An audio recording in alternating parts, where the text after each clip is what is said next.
God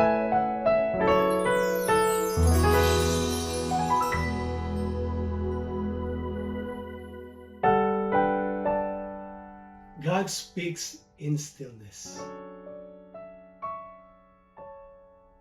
God uses many methods and means to get our attention in order to teach us a deeper truth about Himself.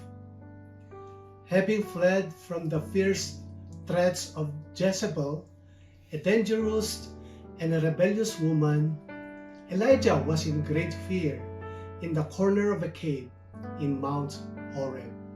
He prayed to escape through death, but the Lord had something more to teach His servants about God's own perfect character. God had something greater to achieve in Elijah's life. He wanted to draw Elijah into a deeper and more intimate understanding of himself as he does with his children. It says in 1 Kings chapter 19 verse 12, "And after the earthquake, a fire, but the Lord was not in the fire. And after the fire, the sound of a low whisper." God brought His presence before Elijah, but first to show where he was not. The Lord was not in the wind. The Lord was not in the earthquake. He was not in the fire. Like many others, Elijah probably only looked for God in a dramatic manifestations.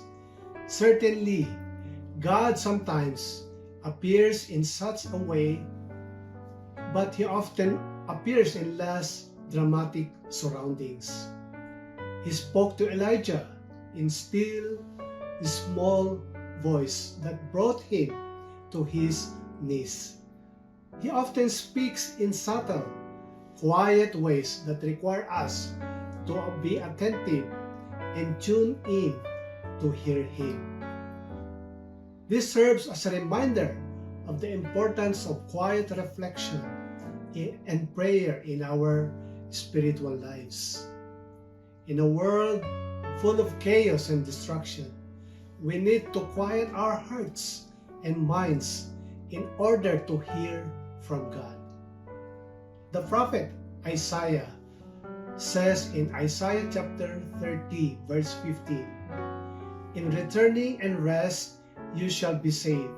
In quietness and in trust shall be your strength."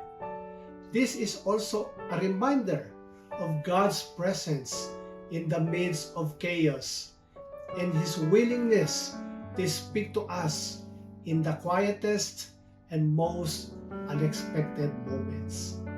It serves as a call to listen attentively for His voice and to trust in His guidance even when we may feel lost and alone.